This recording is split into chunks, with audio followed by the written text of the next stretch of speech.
नमस्कार दोस्तों, स्वागत है आपका अपने YouTube चैनल हिंद गुरुजी पॉइंट। और हम बात करते हैं आज की बेहतर शिक्षा की। और हम हाजिर हैं फिर आपके सामने लेकर के एक मज़ेदार और ज्ञानवर्धक वीडियो। और हमारी जो सीरीज चल रही है वो सामाजिक विज्ञान की चल रही है। पिछली 2 वीडियो हम डाल चुके हैं, इसमें लगभग 5 या 6 लेसन का जो भी आपके विकल्प वाले क्वेश्चन जो बढ़ रहे थे निकाल करके हमने आपके सामने वीडियो उसकी बना दी हैं। और आगे चलते हैं हम इसी क्रम में। आगे जितने भी आपके हर एक चैप्टर में से जो भी इम्पोर्टेंट क्वेश्चन आपका होगा वो हम आपके सामने इसी तरीके से समझा करके आपको बताते रहेंगे। बस आप ध्यान लगा करके वीडियो को देखते रहना, ठीक है। तो चलते हैं नेक्स्ट चैप्टर पर और अगली वीडियो शुरू करने, ठीक है। तो आज का हमारा जो चैप्टर है वो खनिज तथा ऊर्जा संसाधन, ठीक है। तो खनिज क्या होता है और ऊर्जा संसाधन क्या होते हैं। खनिज तो वो होता है जो जमीन के अंदर से खोद करके निकाला जाता है और जो ऊर्जा के रूप में प्रयोग किए जाते हैं उसे ऊर्जा का संसाधन कहते हैं। जैसे कोयला, डीजल, पेट्रोल, प्राकृतिक गैस, तो ये सब क्या है, ये एक खनिज और ऊर्जा के संसाधन है। तो चलते हैं अपने पहले प्रश्न पर, ज़्यादा समय ना लेते हुए। पहला प्रश्न है हमारा, निम्नलिखित में से कौन सा खनिज अपक्षीय पदार्थ है अवशिष्ट भार को त्यागता हुआ चट्टानों के अपघटन से बनता है। तो ऐसा कौन सा पदार्थ है, तो कोयला है या बॉक्साइट है या सोना है या जस्ता है। तो देखो बॉक्साइट ही एक ऐसी चीज है, ठीक है। तो चलते हैं अगले प्रश्न पर। अगला प्रश्न है हमारा, झारखंड में स्थित कोडरमा निम्नलिखित में से किस खनिज का अग्रणीय उत्पादक है। जो कोडरमा की जो खान है उसमें झारखंड के अंदर, तो उसमें सबसे ज्यादा क्या निकाला जाता है, ठीक है। तो भारत जिसका सबसे ज्यादा निर्यात करता है वही वहां सबसे ज्यादा निकाला जाता है। तो ये है आपका बॉक्साइट, खे या अभ्रक, गैर लोहा अयस्क या तांबा। तो इसमें हो जाएगा आपका राइट ऑप्शन अभ्रक। अभ्रक सबसे ज्यादा जो है कोडरमा की खानों से झारखंड राज्य के अंदर से निकाला जाता है। चलते हैं अगले प्रश्न पर। प्रश्न नंबर 3, निम्नलिखित चट्टानों में से किस चट्टान के स्तरों में खनिजों का निपक्षीय और संचयन होता है। तो कौन सी चट्टानें होती हैं, तलचट्टी चट्टानें, कायांतरिक चट्टानें, आग्नेय चट्टानें या इनमें से कोई नहीं। तो ठीक है, इसमें होता है आपका राइट ऑप्शन हो जाएगा इसमें तलचट्टी जो चट्टानें होती हैं वही होती हैं आपकी, ठीक है, निपक्षीय या संचयी। चलते हैं अगले प्रश्न पर। प्रश्न नंबर 4, मोनोजाइट रेत में निम्नलिखित में से कौन सा खनिज पाया जाता है। जो मोनोजाइट रेत होता है उसमें क्या पाया जाता है, तो खनिज तेल, जी नहीं, इसमें तो पाया नहीं जा सकता। यूरेनियम, ये भी नहीं हो सकता। थोरियम हो सकता है। कोयला बिल्कुल नहीं, क्योंकि कोयला तो अलग पत्थर होता है टाइप का। तो इसमें गे ऑप्शन आपका राइट हो जाएगा, यानी थोरियम उसके अंदर पाया जाता है। चलते हैं अगले प्रश्न में। प्रश्न नंबर 5, लोहा अयस्क का बेलडीला क्षेत्र में निर्यात किस बंदरगाह से होता है, ठीक है। तो प्रायद्वीप से या काकीनाडा से या विशाखापट्टनम से या गया हल्दिया से, ठीक है। तो इसका जो होता है वो होता है आपका विशाखापट्टनम, ठीक है। यही आपका राइट ऑप्शन हो जाएगा। चलते हैं अगले प्रश्न पर। प्रश्न नंबर 6, लोहा अयस्क जिससे में सबसे ज्यादा लोहा तत्व मिलता है। तो लोहा अयस्क ऐसा कौन सा होता है जिसमें सबसे ज्यादा लोहा पाया जाता है। तो मैग्नेटाइट, हेमेटाइट, लिमेनाइट या सैंडराइट, ठीक है। तो सबसे ज्यादा लोहा अयस्क जो पाया जाता है वो पाया जाता है हेमेटाइट से। तो आपका राइट ऑप्शन हो जाएगा खे। चलते हैं हम अगले चैप्टर पर और अगले पेज पर और अगले कुछ क्वेश्चनों पर। नेक्स्ट क्वेश्चन है हमारा, मैग्नीज उत्पादन में कौन सा राज्य अग्रणी में है। जो मैग्नीज जो सबसे ज्यादा निकाला जाता है ये किस राज्य में सबसे ज्यादा मिलता है। तो मैं आपको बता दूं, बिहार, उड़ीसा, मध्य प्रदेश या कर्नाटक, ठीक है। मैग्नीज उत्पादन में सबसे अग्रणी स्थान जो है वो उड़ीसा राज्य का है। राइट ऑप्शन आपका यही हो जाएगा। चलते हैं हम अगले प्रश्न पर। प्रश्न नंबर 8, इनमें से कौन सा उद्योग मैग्नीज का सबसे अधिक उपभोग करता है। तो चमड़ा उद्योग करता है, दिया सलाई उद्योग करता है या धातु कर्म उद्योग करता है, फोटोग्राफी करता है, ठीक है। तो मैग्नीज जो सबसे ज्यादा प्रयोग की जाती है वो धातु कर्म में की जाती है, धातु में, ठीक है। ताकि वो जो धातु है हमारी वो बहुत इससे जो है मजबूत हो जाती है, सॉलिड हो जाती है, ठीक है। जैसे लोहे में अगर मैग्नीज मिलाएंगे तो लोहा हमारा मजबूत और बढ़िया हो जाएगा। यही होता है आपका राइट ऑप्शन। तो राइट ऑप्शन हो जाएगा आपको गे। चलते हैं नेक्स्ट क्वेश्चन पर। नेक्स्ट क्वेश्चन में बॉक्साइट एक है, तो क्या है बॉक्साइट एक, लोहा समुदाय का एक धात्विक खनिज है, या खे अलोहा समुदाय का एक धात्विक खनिज है, या गै आधुनिक खनिज है या ईंधन खनिज है, ठीक है। तो बॉक्साइट जो है वो अलोहा समुदाय का धात्विक खनिज है। तो इसका आपको राइट ऑप्शन यही हो जाएगा खे। चलते हैं अगले प्रश्न पर। प्रश्न नंबर 10, एल्यूमिनियम का अयस्क खनिज है। तो एल्यूमिनियम का अयस्क खनिज कौन सा है, हेमेटाइट, जी नहीं, मैग्नेटाइट नहीं, बॉक्साइट या लिमोनाइट। ठीक है, तो ये जो सब हैं आपके जो दिखाई दे रहे हैं, हेमेटाइट, मैग्नेटाइट, लिमेटाइट, ये लोहा इसके हैं, तो एल्यूमिनियम का हो जाएगा आपका बॉक्साइट। तो यही हमारा राइट ऑप्शन हो जाएगा। नेक्स्ट क्वेश्चन है आपका, भारत इनमें से किस खनिज का अग्रणी उत्पादक है? बहुत इंपॉर्टेंट क्वेश्चन है, पीछे मैंने बताया था आपको। तो जो भारत सबसे ज़्यादा जो किसी चीज़ का उत्पादन करता है वो है चूना पत्थर, तांबा, अभ्रक और फास्फेट। तो ठीक है, तो सबसे ज़्यादा जो है अभ्रक का उत्पादन करता है। और आपका ये खनिज वाला जो चैप्टर है आपका हो गया है कंप्लीट। चलते हैं अगले चैप्टर पर और अगले उसके क्वेश्चन आपके देखते हैं। विनिर्माण उद्योग। ठीक है, तो विनिर्माण उद्योग, इसके क्वेश्चन को देखते हैं कि क्या क्या क्वेश्चन इसके अंदर से आएंगे और क्या क्या बनते हैं। निम्नलिखित में से कौन सा उद्योग चूना पत्थर को कच्चे माल के रूप में प्रयुक्त करता है? ठीक है, तो एल्यूमिनियम करता है, प्लास्टिक करता है, सीमेंट करता है या मोटर गाड़ियाँ करती है? तो ठीक है, तो ये जो चूना पत्थर को कच्चे माल के रूप में प्रयुक्त करता है तो वो होता है आपका सीमेंट। यही आपका राइट ऑप्शन हो जाएगा। गए, चलते हैं अगले प्रश्न पर। प्रश्न नंबर 2, निम्न में कौन सी एजेंसी सार्वजनिक क्षेत्र में स्टील को बाजार में उपलब्ध कराती है? तो ऐसी कौन सी एजेंसी है जो सार्वजनिक रूप से स्टील को बाजार में उपलब्ध कराती है? तो हेल, कै या खे, सेल या गै टाटा स्टील या गै एमएनसी। ठीक है, तो देखो जो सार्वजनिक रूप से बाजार में स्टील को उपलब्ध कराती है वो है आपकी सेल। तो राइट ऑप्शन आपका हो जाएगा खे। चलते हैं अगले प्रश्न पर। निम्न में से कौन सा उद्योग बॉक्साइट को कच्चे माल के रूप में प्रयोग करता है? ठीक है, तो कच्चे माल को कौन सा करता है? एल्युमिनियम प्रगलन या सीमेंट या कागज या स्टील। ठीक है, तो बॉक्साइट जो है वो एल्युमिनियम का एक प्रकार है। ठीक है, तो इसका मतलब एल्युमिनियम प्रगलन। तो ये हमारा राइट ऑप्शन हो जाएगा कै। चलते हैं अगले प्रश्न पर। प्रश्न नंबर 4, निम्न में से कौन सा उद्योग दूरभाष, कंप्यूटर आदि संयंत्रों में निर्मित किया जाता है? ठीक है, दूरभाष यानी कि टेलीफोन वगैरह, कंप्यूटर और संयंत्र जितने भी होते हैं हमारे टेक्नोलॉजी जो है उसके अंदर किस चीज़ का प्रयोग किया जाता है?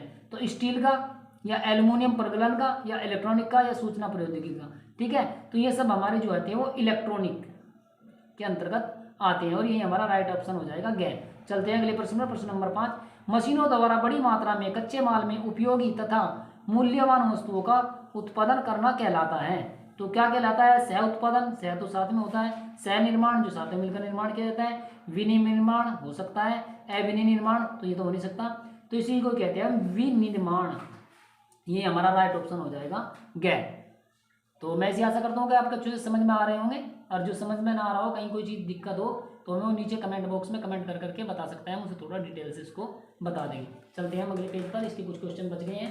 क्वेश्चन नंबर 6, किसी एक व्यक्ति द्वारा संचालित कार्य उद्यम कहलाता है?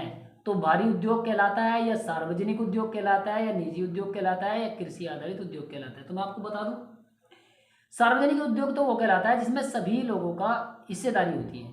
कृषि आधारित उद्योग वो होता है जो कृषि पर ही आधारित होता है उद्योग, जैसे चीनी मिलें वगैरह या कपास की मिलें। ठीक है, ये जो बताया गया है इसमें किसी एक व्यक्ति का, यानी किसी एक आदमी का, अगर एक फैक्ट्री है, एक व्यक्ति का उद्योग है, कोई व्यापार है, तो उसे निजी उद्योग कहेंगे। यही हमारा राइट ऑप्शन हो जाएगा गै। चलते हैं अगले प्रश्न पर। एक देश की मुद्रा को दूसरे देश की मुद्रा में बदलने की प्रक्रिया कहलाती है? बहुत ही अच्छा क्वेश्चन है, कितनी बार परीक्षाओं में पूछा जा चुका है। अगर हम किसी दूसरे देश में जाएं तो हमारे देश की करेंसी वहाँ पे नहीं चलेगी, तो हमें क्या करना पड़ेगा? अपने देश का जो करेंसी है वो वहाँ जमा करनी पड़ेगी और वहाँ के देश की करेंसी लेनी पड़ेगी, ताकि हमें वहाँ खर्च करने में वो काम में आती रही। तो हमारा राइट आंसर हो जाएगा इसका, इसे ही कहते हैं विदेशी विनिमय। देशी विनिमय तो अपने देश के अंदर, वैश्विक विनिमय ये भी नहीं हो सकता, जन विनिमय ये भी नहीं हो सकता। तो राइट आंसर है हमारा विदेशी विनिमय। विदेशी विनिमय का मतलब ये होता है कि एक देश की दूसरे देश से मुद्रा का बदलना। ठीक है, इसी को कहते हैं विदेशी विनिमय। चलते हैं अगले प्रश्न पर। प्रश्न नंबर 8, इंजन, माल डिब्बे तथा सवारी डिब्बे जिनका रेल परिवहन में प्रयोग किया जाता है उसे कहते हैं? तो इसे क्या कहते हैं? बहुत इंपॉर्टेंट क्वेश्चन है। स्टॉक तो नहीं कह सकते, स्टॉक तो उसे कहेंगे जहाँ पे हम माल बना करके इकट्ठा करते हैं। रेल स्टॉक उसे कहते हैं जहाँ पर रेल का माल बना करके हम एक जगह रखते हैं। तो रेलिंग स्टॉक या मैकिंग स्टॉक होता है जहाँ पे माल बनाया जाता हो, तो यहीं पे हो जाएगा आपका रोलिंग स्टॉक। तो राइट आंसर हो जाएगा आपका गैप। चलते हैं अगले चैप्टर पर, और नेक्स्ट चैप्टर है आपका राष्ट्रीय अर्थव्यवस्था की जीवन रेखाएं। तो राष्ट्रीय अर्थव्यवस्था की जीवन रेखाएं, ये क्या क्या क्वेश्चन इस चैप्टर के अंदर से बनते हैं, जो भी इंपॉर्टेंट क्वेश्चन इसके अंदर से बनते हैं वो सभी हमने आप लोगों के लिए निकाल करके रखे हैं और आप लोगों को अच्छे से इसका बारे में बता भी दिया जाएगा ताकि आप लोग इसे ना भूल पाएँ। ठीक है, तो देखते हैं क्या इसके क्वेश्चन है। ज़्यादा समय बर्बाद ना करते हो, बस सीधे अपने पॉइंट पे आओ, क्वेश्चन समझो, देखो, बस बात खत्म। चलते हैं, पहला प्रश्न देखते हैं इसका। निम्नलिखित में से कौन से दो दूर स्थित स्थान पूर्वी पश्चिमी गलियारे में जुड़े हैं? तो मुंबई तथा नागपुर, मुंबई और कोलकाता, सिलचर तथा पोरबंदर, नागपुर तथा सिलीगुड़ी। ठीक है, तो इसका जो राइट आंसर है वो आपका सिलचर तथा पोरबंदर, यही हमारा इसका राइट आंसर हो जाएगा। चलते हैं अगले प्रश्न पर।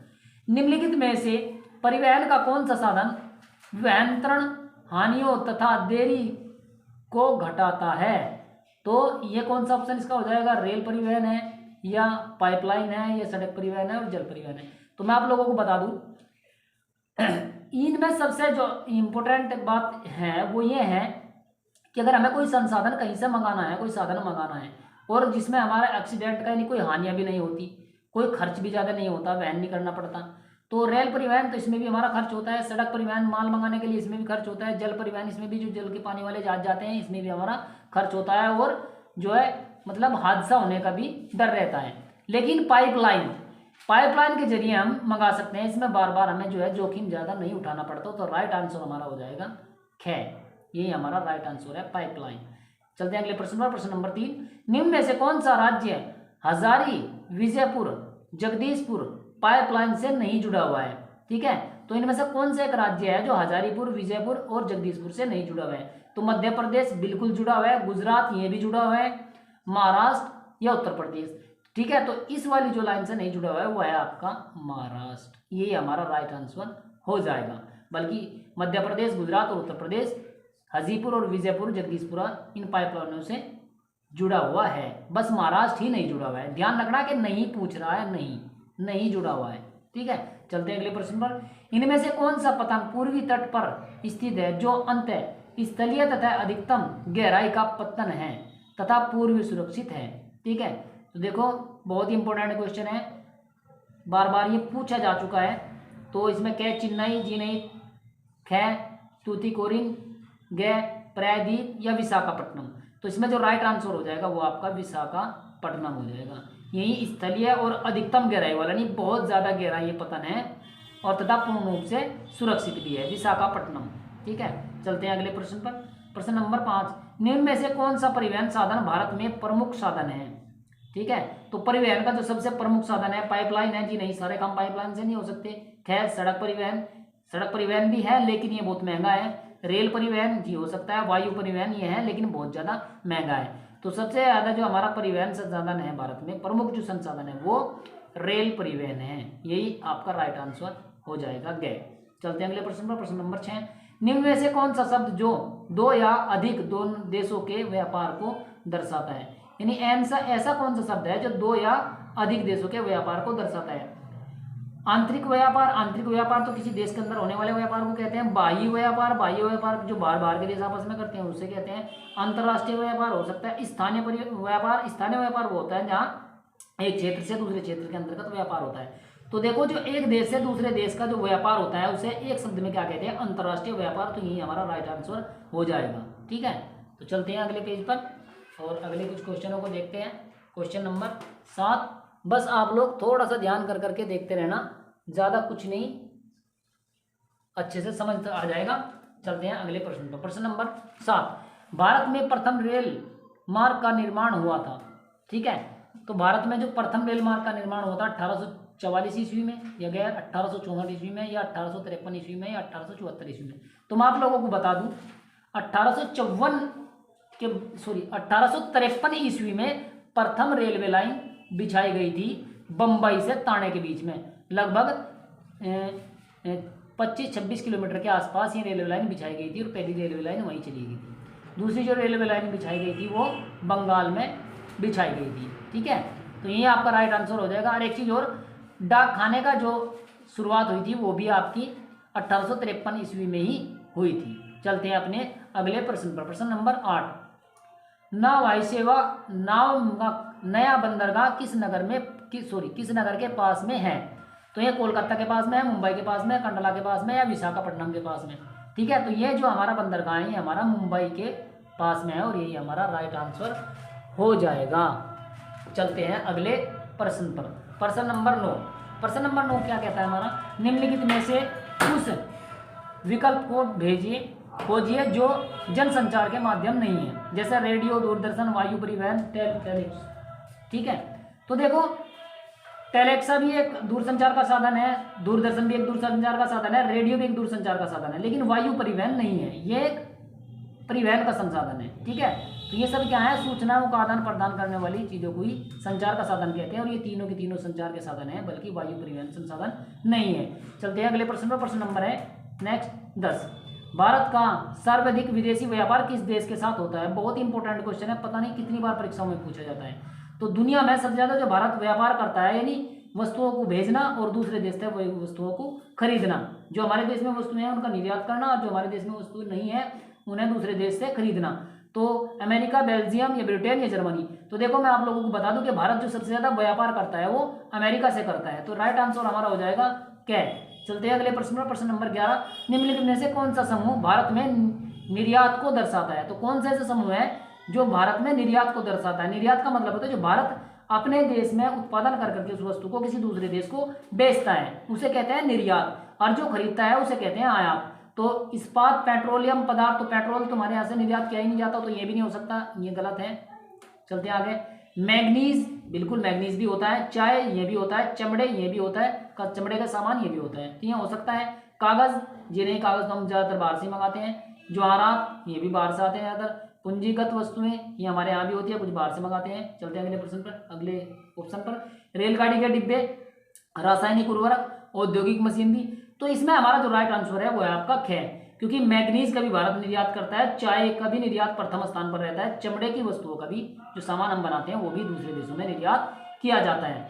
चलते हैं अगले प्रश्न पर। प्रश्न नंबर 12। निम्नलिखित में से कौन सा संचार का माध्यम कौन सा है? ठीक है, तो संचार का माध्यम देखना है इसके बारे में क्या है इसमें। ठीक है, निम्नलिखित में से संचार का माध्यम कौन सा है? तो वायु सेवा, रेल सेवा, दूरदर्शन या जल सेवा। ठीक है, तो इसमें राइट आंसर हो जाएगा आपका वायु सेवा, यही हमारा राइट ऑप्शन है।